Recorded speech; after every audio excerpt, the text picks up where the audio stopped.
लाहौर में मरीम नवाज के power show की दूसरी किस्त ठोकर जलसे में नवाज शरीफ की तारीफों के पुल बांधे। कारकुनों से खिताब में कहा, लीगी कायद के बगैर हमारा मुल्क और अवाम रुल गए। गुज़िश्ता 4 साल मुल्क में जोकरों की हुकूमत रही। जिन्होंने खिदमत करना थी वो मजाक उड़ाने और गाली देने में मसरूफ रहे। नवाज शरीफ ने इक़्तिदार के दिन कम, मुश्किलात ज्यादा देखी। शेर अब किसी से नहीं हारेगा। शेर को हराने वाले कई आए और कई गए, शेर वहीं खड़ा रहा। जाली वजीर आजम ज्यादा गाली देने पर बड़ी वजारत देता था। नवाज शरीफ को इक़्तिदार से ना निकाला जाता तो मुल्क का ऐसा हाल ना होता।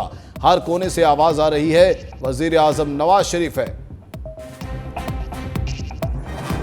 डंडे मारे, सर पर सामने देखो, सर फट गए, सर पर डंडों के इंज मारते ढूंढ रहा है। 20-40 बंदा है जलसा में, 700 बंदा है सिर्फ चोरी करने, समझे। एक गरीबों को भी खाना नहीं मिला। लाइट कैमरा एक्शन, पीछे पीछे हो जाओ, रोटी खुल गई। मरीम नवाज का खिताब खत्म होते ही कारकुन खाने पर झपट पड़े। जिसके हाथ जो लगा ले गया। खातीन ने कुछ खाना खाया, कुछ शॉपिंग बैग में डाला। इंतजामिया का धक्कम पेल पर लाठीचार्ज। कारकुनों ने परातों को ढाल बना लिया। डंडे बरसने पर एक शख्स जख्मी। चीना झपटी खाने तक महदूद न रही। कुछ लोग बर्तन माले गनीमत समझकर साथ ले गए। वेटर्स सामान गायब होने का रोना रोते रहे। अवाम वोट की ताकत से एहतसाब करेंगे, नवाज शरीफ का ऐलान। लंदन में ओवरसीज रहनुमाओं से गुफ्तगू में कहा, अवाम मुल्क की तरक्की और खुशहाली में रुकावट बनने वालों को कभी माफ नहीं करेंगे। मेरी पहली और आखिरी तरजीह मईशत की बहाली है। तरक्की का सफर वहीं से शुरू होगा जहां से खत्म किया गया था। मुल्क को मुआशी बदहाली, महंगाई और बेरोजगारी से निकालेंगे। ओवरसीज पाकिस्तानी सरमायाकारी से मुल्की सनत और इंडस्ट्री को फिर से चलाने में अपना अहम किरदार अदा करें।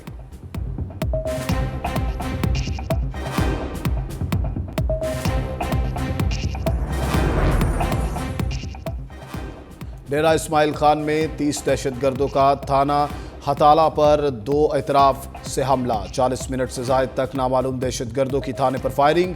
पुलिस ज़राए के मुताबिक 2 पुलिस एहलकार जख्मी हो गए। हैंड ग्रेनेड और रॉकेट लॉन्चर्स से थाने का मेन गेट तबाह। पुलिस की जवाबी फायरिंग से हमलावर फरार हो गए।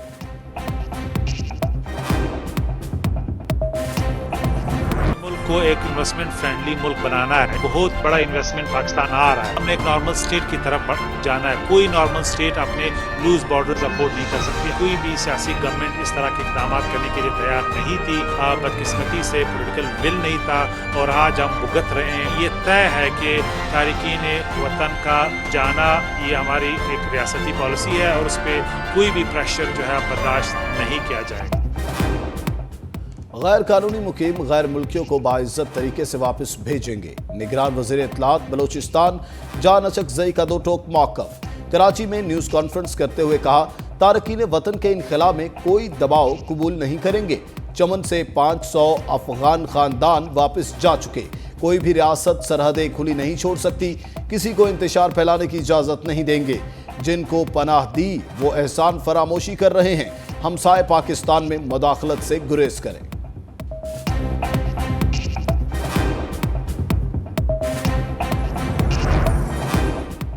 गैर कानूनी अफगान महाजरीन के इनखला की डेडलाइन में 22 दिन रह गए। अफगान बाशिंदों ने पाकिस्तान में जायदादें फरोख्त करना शुरू कर दी। पेशावर में घरों के किराए भी कम हो गए। कराची, लाहौर और इस्लामाबाद समेत कई शहरों में गैर कानूनी मुकीम अफगान बाशिंदों के खिलाफ क्रैकडाउन जारी।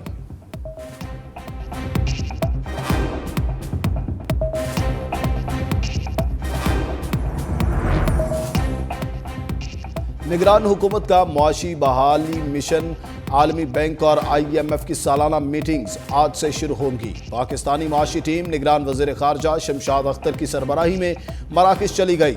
MD IMF, सदर आलमी बैंक, एशियाई तरक्याती बैंक हुक्काम से मुलाकातें शेड्यूल। इंटरनेशनल मार्केट में बॉन्ड्स की फरोख्त पर बातचीत की जाएगी। मुआशी टीम की MD IMF, सदर आलमी बैंक, एशियाई तरक्याती बैंक हुक्काम से भी मुलाकातें होंगी।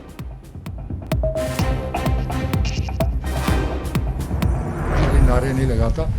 लोग तो पार्टियां बनती है, मंशूर देते हैं, फिर जब हम इलेक्शन के बाद जाते हैं मंशूर पर अमल नहीं होता। जो वादा इस मुल्क में करेंगे, जो कमिटमेंट या मंशूर देंगे, 100% उस पर अमल करेंगे। पूरी कोशिश होगी कि हम इस मुल्क और इस सूबे की खिदमत करें ताकि अवाम तारीख याद करेगी। अपनी पार्टी चला रहा हूं, किसी को तोड़ने जोड़ने के लिए नहीं आया। परवेज खटक की वजाहत। मीडिया से गुफ्तगू में कहा, कुर्सी नहीं बेहतरी चाहता हूं ताकि आवाम को फायदा पहुंचा सकूं। निजाम ठीक करना और इस्लाहात लाना चाहते हैं।